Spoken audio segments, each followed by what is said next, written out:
Peoples party اقتدار میں آئی تو عوام کو روٹی، کپڑا، مکان اور روزگار ملے گا۔ پیپلز پارٹی کی معاشی پالیسیاں ہی ملک کو آگے لے جا سکتی ہیں۔ پاکستان پیپلز پارٹی ہمیشہ اپنی معاشی پالیسیاں عام آدمی کے ماہانہ بجٹ کو سامنے رکھ کر بناتی ہے۔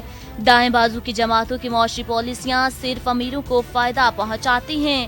بلاول بھٹو، زرداری۔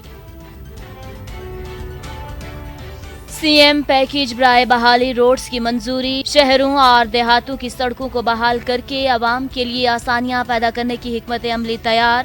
عثمان بزدار نے کہا کہ ٹوٹ پھوٹ کا شکار سڑکوں کو مکمل طور پر بحال کیا جائے گا۔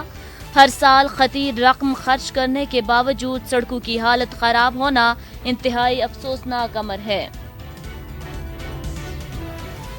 کرونا ریلیف پیکیج نون لیگ کا آڈیٹر جنرل کی رپورٹ منظر عام پر لانے کا مطالبہ۔ 1200 ارب کی خطیر رقم پر آڈٹ رپورٹ پبلک ہونے سے روکی جا رہی ہے۔ پہلے دوائیوں کے 500 ارب کھا گئے، اب کرونا کا ریلیف پیکیج کھا گئے، کیا لوگ ہیں؟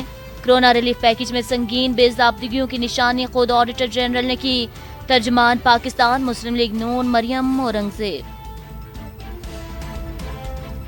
ذاتی مفادات کی جنگ لڑتی اپوزیشن حقیقی عوامی خدمت اور ملکی تعمیر و ترقی سے نہ جانے کیوں خائف ہیں۔ فردوس عاشق اعوان کی اپوزیشن پر تنقید، کہا کہ پرشید شہزادے کو عوامی وزیر اعلیٰ عثمان بزدار پر تنقید سے پہلے قائم علی شاہ اور مراد علی شاہ کی شکل میں عوام کو دی گئی سوغاتوں کے بارے میں سوچنا چاہیے۔ عثمان بزدار کی قیادت میں پنجاب میں کئی منصوبے کامیابی سے مکمل ہو چکے۔ پی آئی اے کا خصوصی طیارہ 10 لاکھ سائنو فارم ویکسین لے کر پاکستان پہنچ گیا۔ جون میں کین سائنو ویک اور سائنو فارم ویکسین کی 1 کروڑ 10 لاکھ خوراکیں ملیں گی۔ این سی او سی کا اجلاس۔ National command and operation centre کے شہریوں سے وبا کے مزید پھیلاؤ سے بچنے کے لیے ویکسینیشن کروانے کی اپیل، کہا ملک میں جاری ماس ویکسینیشن مہم میں سہولیات بڑھانے کے ساتھ ساتھ ویکسین کی بلا تعطل سپلائی بھی جاری ہے۔ کورونا کے وار برقرار، مہلک وائرس کی تیسری لہر مزید 84 جانیں لے گئی، جس کے بعد اموات کی تعداد 21,189 ہو گئی۔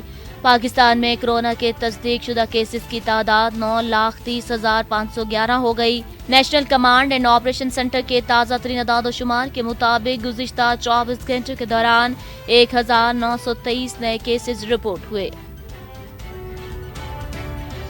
فیس بک نے سابق امریکی صدر ڈونلڈ ٹرمپ کا اکاؤنٹ 2 سال کے لیے معطل کر دیا۔